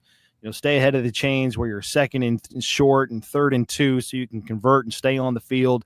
It leads to a long time of possession for the Dolphins. That's what they did last year, even without Tua. They've got Jalen Waddle. They've got Tyreek Hill. These are 2 fast, explosive players, especially Hill. Yards per catch and, yards after the catch, I should say, leads the NFL in receiving yards since 2016. So they got a lot of playmakers. And then defensively, they return basically the entire core, except for their secondary. Their front 7 is basically back from last year. Secondary is a little bit different, but they have the same defensive coordinator. That unit last year was top 10 across the board in total yards and passing yards and rushing. They were pretty good at taking the football away as well. So it's a strong test for the Colts right out of the gate. And I think the biggest difference is that you do have a healthy Tua, whereas without him, the Dolphins have struggled. They've used a lot of journeyman quarterbacks, but they've got their franchise guy, and they've got a full, healthy allotment of playmakers to distribute the football to, including Darren Waller at tight end. He's back coming out of retirement. So they pose a lot of problems, and the Colts are going to have to be on top of it to finally break this dubious streak that nobody wants to talk about. Yeah, and you've got the Dolphins, who you just mentioned, a quarterback that is in the fold, that is familiar with the team, that has been leading them. Colts, not so much. You've got Anthony Richardson did not win the starting job this year. Daniel Jones beat him out. And so you've got kind of an unknown going out there. This is a a coin flip game. Actually, you know, the Colts are an underdog at home. This is I think 0.5. So basically, anything less than 3 to me is you're an underdog, and but not surprising with the troubles they have had and the fact that the Dolphins are a little more of a known quantity or contingency there. But this would be an incredible win for the organization for getting that streak off. That's huge. But just to start the season with a win would be of great importance to Daniel Jones in getting probably more entrenched as the leader of that team, because it seems they've been kind of rudderless the last couple of seasons. Well, I think you kind of hit the nail right in the head there, is getting off to a good start with Daniel Jones and setting the pace offensively. With Jones, we know the book on him. He's one of the more cerebral quarterbacks in the game, and he primarily won this job because of his experience and his mastery pre-snap to get the Colts into good plays and out of bad ones. And at this comparison in terms of their career at these points right now between he and Anthony Richardson, he has better ball placement and overall better accuracy. And we talked about this, I think, last week, where Richardson did grow in those departments by miles in the offseason, but still has a ways to go. And so now he's going to have to take it upon himself to grow and get better on his own, because, as you guys know, once the regular season starts in the NFL, the backup quarterback doesn't take many, if any, first team snaps with the starting offense. But yeah, you're right. With Daniel Jones, get off to a great start, and hopefully the offense doesn't beat itself. Don't turn the football over. And then I'm really, really excited to see how the defense can complement this offense. And you hear it all the time. You got to play complementary football. Leads to, hopefully a win in time of possession, which was such a problem for the Colts last year. They only one time of possession, went over 30 minutes in 6 games for the entire season. But just really excited to see how this defense can complement the offense with Lou Anarumo playing a more aggressive style of defense. You're going to be more sticky, if you will, on the outside, playing some press man-to-man. And there's a lot of experience and a lot of wisdom within that secondary now with Charvarius Ward and Xavier Howard, who the Colts picked up about 2 weeks ago, and Cam Bynum at free safety. You pair all of those guys with what you had previously, and Kenny Moore the second. It's just really exciting to see and wonder about the potential of this defense now, because they're going to try to win back to front, be game specific, disguise as much as they can pre-snap for the opposing quarterback. That was a problem in years past. So, just create that little bit of a shadow of a doubt for a guy like Tua. And then next week when you're taking on Bo Nix and so on and so forth, that's what the defense is trying to accomplish this year. Whereas in the past, the other team's best playmakers would have big games against the Colts. That just can't happen, right? Going into this game, you got to stop Waddle and you got to stop Tyreek Hill. If somebody else beats you, or if you lose another way, you kind of tip your cap to them and say, well done, and you just move on and kind of take the L. But I don't think that's going to happen in this game. I think the Colts are going to be really game specific, and they're going to have a game plan and a strategy to take away those 2 top guys and make somebody else beat them the hard way with that Dolphins offense on Sunday. Hey, Matt, just one quick question before we let Matt get out of here and let him go prepare for the first game of the year with all his data. Do you feel that they've moved on as a group, and, Daniel Jones is that guy for them in the locker room, front office? Have you got a sense of that, this is a 100%, let's get the train rolling decision that they made, or is there any lingering, do you think, because of the Anthony Richards competition and it didn't come out the way most would have thought it would? Yeah, to be fair, I'm in this every day, and I eat, live, and breathe this stuff. So when they said it was an open competition and it was going to be fair and it was going to come down to the wire, I truly believed them, because they said that was going to be the case, and it transpired that way based on the snaps and the number of equity that both guys received in training camp. up until they signed, or I should say, made the announcement that Daniel Jones was the starting quarterback, I mean, the snaps were pretty right down the middle, 50-50. I mean, it was a true open competition. So in that regard, they basically put out on the field what they said they were going to do. But I've been to answer your question, I've been really, really impressed with Daniel Jones. I mean, it's not easy, especially within this franchise, as I'm going to use the word jaded as some of the players in the locker room could potentially be with another quarterback coming in. I mean, Daniel Jones, I mean, think about a guy like Kenny Moore. Think about a guy like Zaire Franklin, and maybe to a lesser degree just because he hasn't been here nearly as long, but long enough. Guy like DeForest Buckner or Grover Stewart or Jonathan Taylor. I mean, Daniel Jones is going to be the 11th different quarterback to start for the Colts since 2019. He's going to be the 6th different quarterback to start on opening day since Andrew Luck retired. I mean, you can. I mean, if you're an established player that's been a part of this core, you can be kind of pissed off about this, right? I mean, to be fair, right? You can look at it and say, "Here we go again." But I mean, I'm setting all of this up. The preface there is that I've been really impressed with Daniel Jones since March. He's come in and he's been the new guy, but he's been a new guy in a setting, in a culture that has dealt with new guys all the time.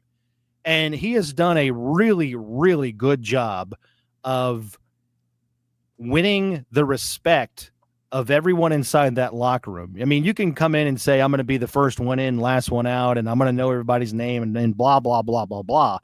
But he's done that and then some. Like, he's gone not only the extra mile, but like the 10 extra miles that you have to put in to win over the locker room in this situation that has, in the team setting that has been through as much as they have with roster turnover and quarterback carousel and all of these things. So I've just been really impressed with his buy-in and the amount of work that he's put in, not only to earn the respect of everybody inside that locker room, but also, I think selfishly too, maybe not selfish is the right word, but I think self-motivated to change the perception of his career, right? He had a nasty exodus from New York, comes in and is trying to prove to, the national scope of NFL fans that he can still have a viable career, and is trying to reach the career resurgence that so many have seen recently. Guys like Geno Smith and Sam Darnold and Baker Mayfield. There's no reason why Daniel Jones can't flourish here, because again, this is my opinion that Daniel Jones, in terms of weaponry and skill players to help him thrive on offense, he has way more of that here than he ever did consistently with the Giants. He's got Jonathan Taylor. He's got 3 receivers over 800 yards last year. He's got Tyler Warren, and he's got a great offensive line. He just needs to be himself and play within himself. But again, long story short, he has done such a tremendous job of endearing himself to this locker room and going those extra miles to prove that he is one of them. He is a Colt, and has really earned that captaincy that was announced last week by Shane Steichen. Well, we look forward to it. Looking forward to the season kicking off, and I'm sure everyone else out there looking forward to hearing that great voice of Matt Taylor's on the call for the Colts on the Colts Radio Network. Appreciate you as always, my friend. Likewise, guys. Always good to be with you. Enjoy the weekend coming up, and we'll talk next week. You have a good one, buddy. Matt Taylor from the Indianapolis Colts joining us. More coming up. Back with Coach and Dustin Schutte on the other side from ISB Radio. The ISC Sports Network is your home for sports content across the Hoosier State. Find us live on TV and streaming or archived on our website and our app. The ISC is your one-stop shop for the content you want to see, including high school sports, college sports, and other great events throughout the year. Subscribe to our streaming service and get access to it all. ISC. Local lives here. Know a team or group needing a fundraiser? Boost Fundraising raises more money faster and offers the most unique and user-friendly online fundraiser in the nation. Your team receives personalized fundraising pages for each team member. Free team-branded promo gifts shipped to each donor. Boost Fundraising does it all. Sports teams, marching bands, charity causes, and community groups. Go to boostfundraising.com and be sure to enter the promo code COYLE, that's C-O-Y-L-E, to receive a discounted fundraiser. If you're looking for a new home in the Indianapolis area, you need Cheryl Sizemore from Brick and Ivy Realty. Cheryl Sizemore has over 2 decades of experience, and that could be the difference in getting the home you want in today's tough housing market. Reach out to Cheryl at CherylSizemoreSells@gmail.com or 317-701-0838. That's 317-701-0838. Let Cheryl Sizemore sell or find your new home today. When it comes to apparel and promotions, Freethink has you covered, literally, whether it's 24 or 200 shirts for sports leagues, businesses, or groups. Freethink Apparel and Promotions can also create your very own merchandising store. Freethink Apparel and Promotions did it for Indiana Sports Beat Radio, and they can do it for you. Whether it's screen printing, embroidery, digital printing, promotional products, vehicle wraps, or anything else under the promotional line. See what Freethink Apparel and Promotions can do for you at freethinkapparel.com. Welcome back, Indiana Sports Beat Radio on this Thursday, week 2 of the college football season, actually week 3 of high school and week 1 of the NFL. Who's your NFL team, Mr. Dustin Schutte? You're on, let's see. I forgot I was muted. I got to go with the Colts. There's a hometown team. Wait, now, okay, so I'm going to cut in here too, because last segment, I think Coach had a question. I don't know if he remembers what it was, though. Say that again. Did you have a question for me the last time? Break last time for Dustin. Was there something you were going to ask? Oh, yeah. No, what I was going to ask, and thanks for reminding me my old age again. Explain how Indiana goes from number 20 in the AP poll to 23 after a win. Because they look like crap. Did you not watch the same game I did? I mean, they did not cover the spread. They didn't come close to covering the spread, as a matter of fact. They were 23.5-point favorites, and you win by 13. That's how you drop when you don't look good on offense. And your defense, that's coming off of a year that gave away the least amount of rushing yards in the United States. Yeah. You give up 2 plays for 153 yards on the ground. That's probably what they saw. They'll have the opportunity to bounce back, but you got to show it, and I get it. You know what? People are not so on the national side, not to answer for you, Dustin. I'll let you follow in right after. But on the national side, they're not sold on Indiana yet. So until Indiana goes to Iowa or goes to Oregon and gets a win, beats Illinois, and then does one of those 2 things, then they'll start getting the respect, I think, from the outside sources. That's my take on that, Dustin. I think that's a fair take. My rebuttal to that would be, and this has been my knock against the AP poll for a while, if you watch that game, now I know Indiana made a lot of mistakes, but Kurt Cignetti was right. They did dominate. Like, it was just a matter of a few plays here or there. And so it comes back to, I don't know that a lot of people who vote in the AP poll watch a lot of these games. They just look at the final There's score. no way you can see all those games. Correct. So I think it has more to do with that. Somebody just went through the box score, went through the final scores and said, oh, Indiana only won by 13 points without bothering to watch the game, which, again, it's a tough thing to do. I don't necessarily have a huge problem with it because I think Indiana's going to – I think we'll find out who they are here in a couple of weeks when they play Illinois. But it is – you just wonder if this was a team in the SEC, do they receive the same treatment? Absolutely. My guess is probably not. No. And I'm not going to disagree with that, but I don't know if it's the SEC overall, but the SEC has so many teams that have had success on the field. And when you're a program like Indiana that has had 0 success basically until last year, and then there was so much made about the schedule, which, I don't care about that. This year's the year, but they didn't look great in week 1 last year. against Florida. I keep bringing that up against Florida International. And that was Kurt Cignetti talked about that in his presser on Monday, that it was kind of like deja vu all over again, which the one thing I didn't find, I don't want to say encouraging because it's week one, but Fernando Mendoza just did not look as confident back there as I thought he would be with all the weapons that he has. He had protection. So it wasn't like he's not running for his life like he was at Cal. He just didn't quite look game ready yet. This is something that bothers me, and this is not just an Indiana thing. This is across college sports. We have a tendency as in the media or as fans to compare the next guy to the last guy. And I think all you heard about in the offseason was Fernando Mendoza. He's the next Curtis Rourke. Well, some of these guys are pretty freaking good, and it's hard to live up to those standards. Absolutely.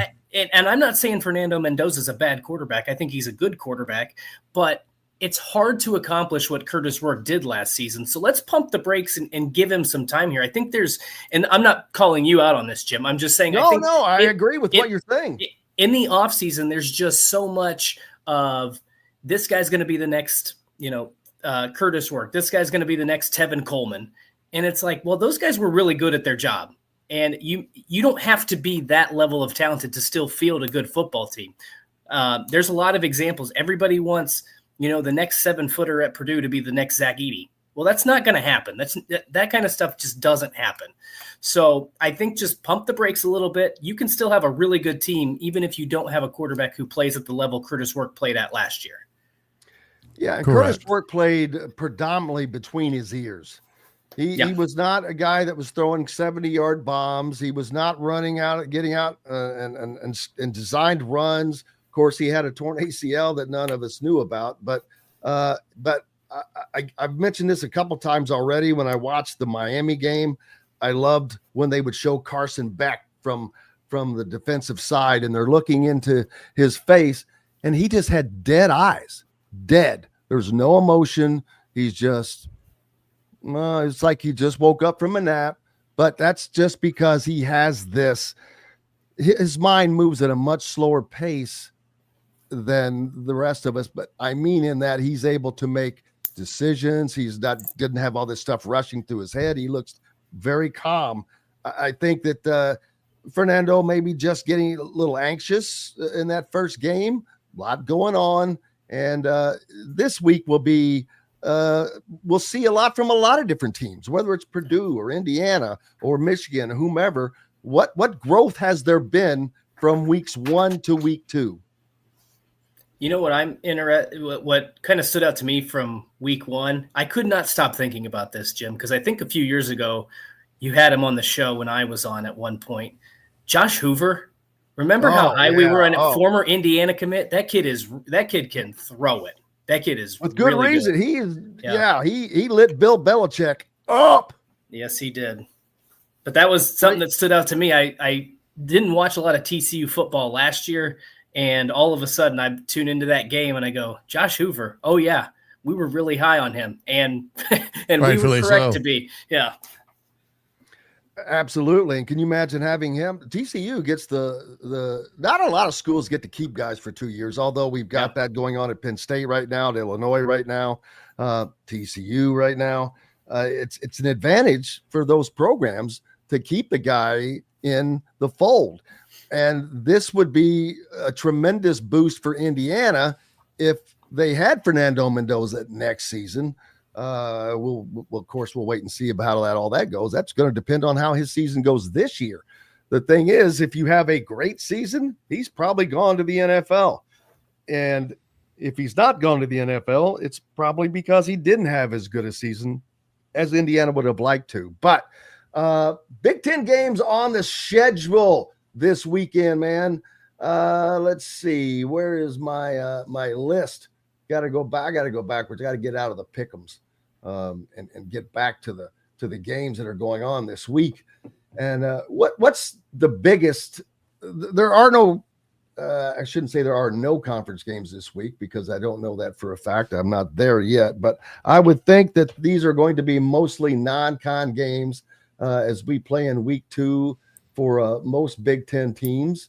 And it's for Purdue, it's an opportunity to double their win total, but more importantly, to get more confident, to get more rhythm going on the offense for Barry Odom. And if they can get to 2-0, like Dustin said earlier, I don't see them winning 6 games personally. I think I've got it at 4 because the schedule is not easy. There are games in there that that I'm going to pick them to win over, or at least, 3 others besides these, or 2 others besides these 2. But they have that 3-game stretch like Indiana does, where you welcome in USC. Well, yeah, they got to travel, but it's still USC. Then they play Notre Dame, and that's at South Bend, right? Yes, it is. Mm-hmm.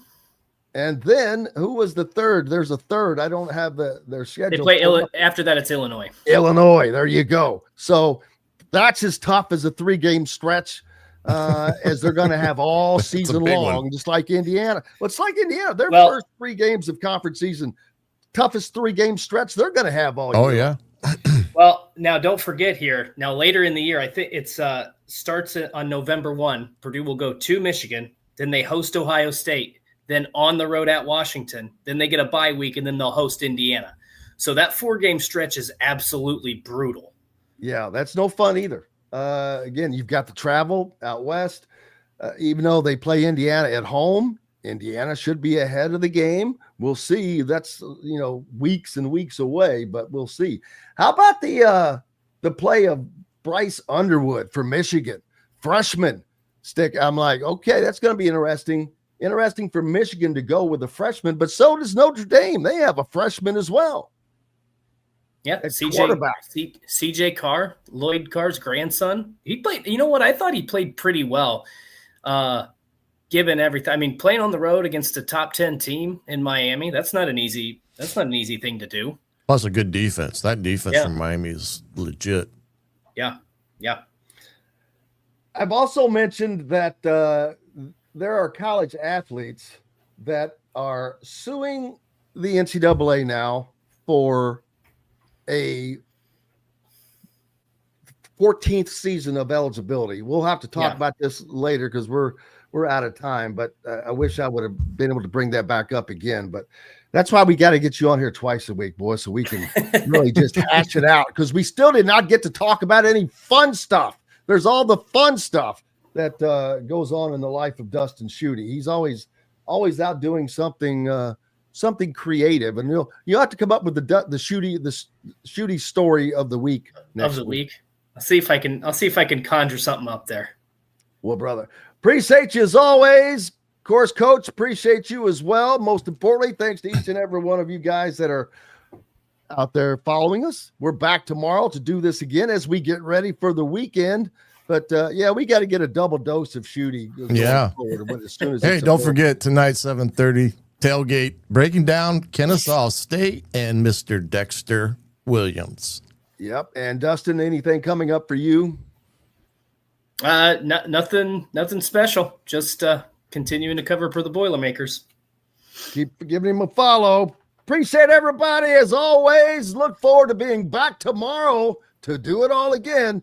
Until then, I'm Jim Coyle. I will see you on the radio. Thanks for listening to Indiana Sports Beat Radio.